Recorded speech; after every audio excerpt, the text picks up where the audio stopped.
I'm Donna McCullin, and we're here for a special edition of Newcastle County Television. Today we're here to talk about a Newcastle County job fair scheduled for Wednesday, March 26th.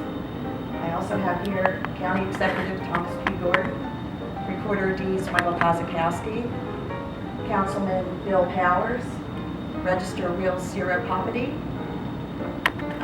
Chief Human Resource Officer Christine Dunning, Assistant Land Use General Manager Jim Smith, Paramedic Darrell Rollins, Officer Tracy Duffy, and part-time county employee Josue Ortega. Thank you all for being here today. So, the county is hiring, Mr. County Executive. Can you give us the big picture on why this is great news and who's hosting the job fair? Well, thank you. The county government is hosting it for a good reason. We have a large number of jobs about to become available. We would certainly like to see a very diverse workforce, a pool that we can choose from involving anybody that wants an opportunity in Newcastle County that thinks they're qualified on a variety of levels. This government is open for you to file an employment and go through the process. So we're going to talk about that today. But I'm particularly happy to have some of my esteemed colleagues with me today. We've got Councilman Powers, who would like to say a few words about the open government. It's a great idea to be able to open it, make sure it's opened up to the whole county. It always has been, but we need to make sure it is. And with a lot of the job openings that are coming up, we need it. I need it in the 6th district. It's needed all over the whole county. And it's great. Hopefully we can get quite a few applicants and get some really qualified people.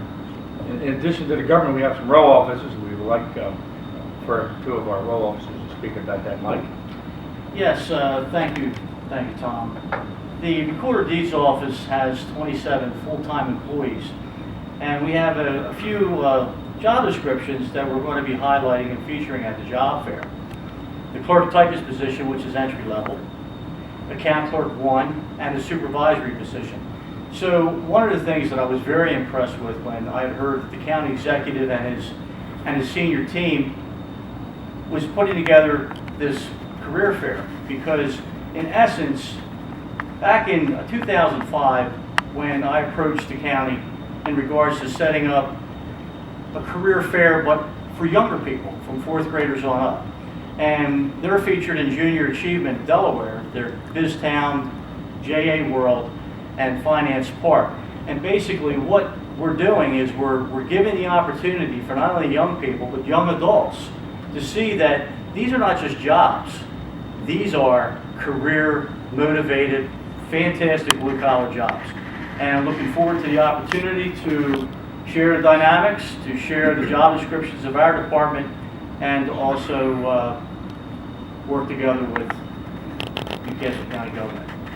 And Ciro Poppiti, you would like to talk? Yes. Well, thank you, County Executive. And I just want to say congratulations. Congratulations to the leadership of our county, and include council, for making a commitment on diversity, for making a commitment to look at all areas of the county for hiring. Okay, because government needs to look like the people it serves. Isn't that right? And I know you're making a commitment, and it's not just, and we're talking about diversity, it's not just gender, it's not just race, but it's also geography. That's why I'm delighted to see my friend Councilman Powers here. Because, you know, sometimes we think that when you cross the bridge, you're no longer in Newcastle County. But the fact of the matter is that our government needs to reflect all the geography of Newcastle County. So thank you for your commitment. On behalf of my department, we're right behind. Thank you very much. Okay. Christine, could you tell us about the work that went into organizing this job fair, which is scheduled from 2 p.m. to 7 p.m. at the Garfield PAL Center? Yes, I can. I'd be happy to do so. Just like the county exec shared his vision for diversity in the workplace, and he has a plan that he wants to go forward. All his managers, employees were informed of that, and what they did is we came together and each department came up with a different strategy and recruitment that they would like to proceed to. Biggest thing is we know there's a lot of qualified folks out there, and we need to, as employees of Newcastle County, really take an effort on recruiting our applicant pool. This career fair is part of it. Now, why would you have a career fair and what needed to go into it? You think coming in as an outsider, you might not know too much about Newcastle County. And this is part of the career fair is going to do this. It's going to help a person when they come in. We're going to have several breakout sessions in room. One room may be telling you about the county hiring process, what benefits it offers. Another room may be in reference to interview skills or maybe resume prep skills, because some employees may have been involved in a company for 20 years and then have to put a resume together. So we are going to give you and help you with that process. Applications nowadays are filled out online. We have computer labs there that will be set up for folks to help walk them through the process. And one thing I really want to sort of encourage folks for is just because there might be one job that you may be interested in, sometimes what you need to do is apply for several. Because what will happen is when we go through the interview process, a list is established, and if there's any vacancies that are there, you might be on that list that we can give you a call. So we really just want to get the word out, what the county has to offer. We have so many different departments that I probably couldn't cover all of them, but public safety is going to be there that day, land use, community services, special services, the row offices will be there too. So we're just looking really forward to this. You can come there, meet us, ask us questions, and we'll assist you with the process. Thank you. Okay, let's get to some of the jobs that are available in the county. Let's start with Jim Smith, representing Land Use Department. Thank you, Donna. Land Use is very happy to be a partner in this year's Job and Career Fair.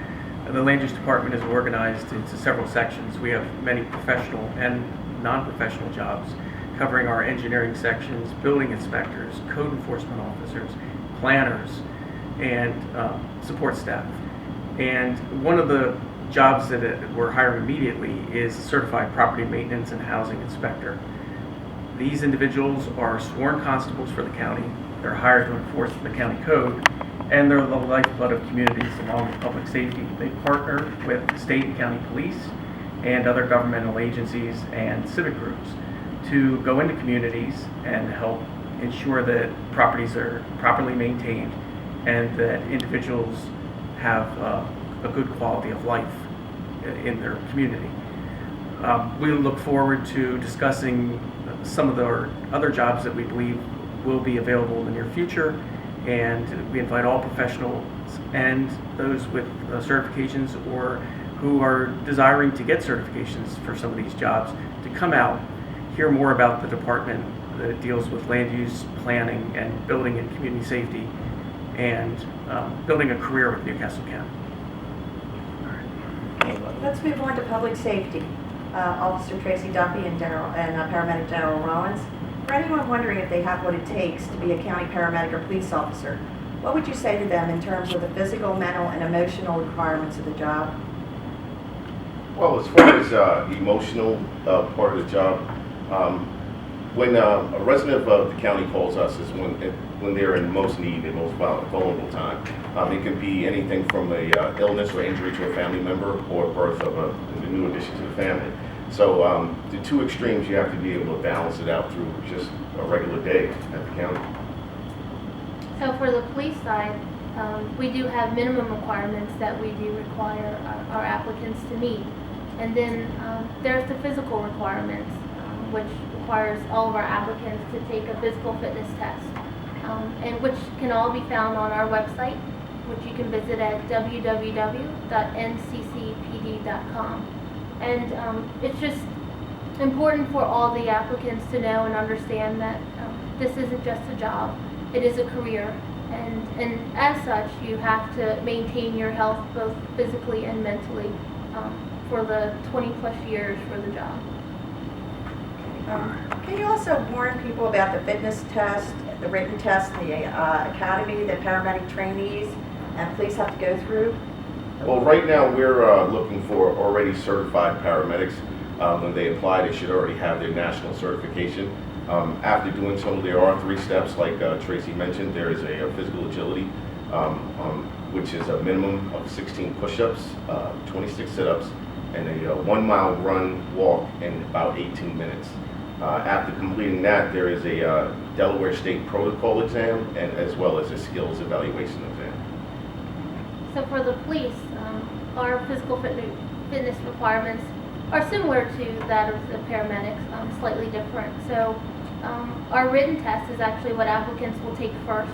And I like to say it's reading comprehension and some of the psychological questions. But most of our applicants pass this test without any problems. The physical fitness test, again, like the paramedics, you have 1 minute to do 16 push-ups. You have 1 minute to do 26 sit-ups. You have a 1.5 mile run, which you have to complete in 15 minutes and 37 seconds. And then we also have a 300-meter sprint, which has to be completed in 70 seconds or less. And then the last and final portion of our physical fitness test is the vertical jump, which we require all of the applicants to jump at least 16 inches, which is 16 inches over their reach. So it's safe to say it's not like what you see on TV, right? There's a lot more to the job. There is. Okay, good. Okay, well, Recorder Deeds, Mr. Kozikowski, can you give us any information on if you have any available positions now or any coming up in the future? Well, currently, we don't have a jobs available at this point in time, but this will give us a great opportunity to inform and educate those that are interested in applying for positions, because even though the Recorder Deeds Office isn't hiring, there's a few departments that have account clerk ones, that have clerk typists, and of course this will be our opportunity to get ahead and express to those that are interested that this is what the Recorder Deeds Office is all about. We're looking for people that have great customer service skills, interpersonal skills, because we're looking at who our customer is, and it's the real estate industry. So our customers are lending institutions and law firms, and title companies, and real estate. And you know, the dynamics are so incredible that we don't want to lose focus on what our mission is. Our mission is putting the customer first and striving for continuous improvement. And those that work in the Recorder Deeds Office, we're a family. And once they transition in and go through that acclimation period, they see the cooperational style management that we convey. So this is what I want to emulate when we're at the career fair. And my staff will be there with bells on. Excellent. Register Wills, Yes. Ciro, Poppiti. Can you tell us about the presentation you will be giving at the job fair? Sure. So we had a thought that we've all been to job fairs, and often those coming in the doors are a little frustrated because they don't have a job. So we thought we'd do something nice for them, and that is at 4 o'clock, we're going to have a breakout session, and we're going to talk about wills, and we're going to talk about living wills. And that way, if you're between jobs, maybe use some of the downtime now to do those check-off on life's most important things. So take the time now to prepare. So it's a good time if you're between jobs to prepare. And so we're going to have a wills and living wills. What do they mean? Why should you have them? How can they work for you? At 4 o'clock. Excellent. Okay. In addition, you may be asked to comment on the challenge job seekers must overcome in general when attending something like a job fair. Now, my first question would be, what can I do to prepare for a job fair? First thing you might want to think about what department you're interested in. You look at the different county because they have a whole variety. And then you're going to have to draw on your work experience. You might want to sort of jot down a little bit of a resume. When you come into the career fair, if you're not sure exactly which department you want to go to, take advantage and visit every station. I feel sometimes that people sort of chintz themselves out a little bit because they come into a job fair and then they go to the one table of their interest. And they don't get a chance to go to maybe 4 or 5 different of the vendors there because you learn a little bit by asking questions. And you might want to think and just jot down a few questions that you would like answered. We are going to have one breakout room where they're going to clearly define like what kind of benefits the county have here. One of the things that I recommend is getting there early. And that gives you the opportunity to go and visit all the different tables like Ms. Dunning had recommended. So getting there early and having yourself prepared to go and visit each and every single table and give yourself time to answer some or have some of those questions answered that you might have. And prior to going there, each of the departments has its own webpage on the main county website, nccde.org. You can review the material on site to learn about what each department does, the different subcomponents of the departments, and you can also learn more from the job spec to learn what we'll be looking for the jobs that are posted, and you can ask the questions about jobs that are not yet posted. Now, what can I learn about interviewing tips at the job fair? I had mentioned earlier that we will have a separate breakout room for interviewing, and they will sort of give you some lead on how to come to the job, how you should be dressed. They might even provide some kind of sample questions, not the exact ones that you're going to have on an interview, but little tips that you should have when you come in, because you got to realize when you come into an interview, that first minute or two, you're making that really first important impression, and you want to make sure that you're sharp. So these are kind of the tips that we'll be providing a person. And we understand that if folks are a little bit nervous when we conduct interviews, and we try to relax them a little bit in the beginning there. So hopefully this session, I would hope that each person takes advantage of it, will help them when they actually go forward and do an interview, because it may have been a long time since someone has done an interview. All right, now my last and final question. Will there be any bilingual speaking people for the Hispanic community? Yes, there will be. Our Community Services Division has 2 individuals, at least that we know of, that will be helping out with the translations, and they'll be there the whole time. I just want to make sure special services, the jobs are a lot of blue collar jobs that are there between maintenance of buildings, maintenance of vehicles. We own a lot of cars and trucks. We have 200, I think 45 or 50 county works that are maintained. In the sewer department, we have some bricklayers. There's a lot of jobs that I think a lot of people don't even know the county does. And I co-chair that committee, and I know we're always looking and always hiring. And the job fair would be a good place to. It's not just the police and paramedics, nothing, but there's a lot of other jobs there. I would like to thank everybody who is here to talk about working for Newcastle County government, and as we all know, it's a wonderful place to work. And I'd like to remind you, viewers of NCC TV, to come out for our job fair for Newcastle County government positions, March 26th at the Garfield PAL Center from 2 p.m. to 7 p.m. Look forward to seeing you there. Thank you so much.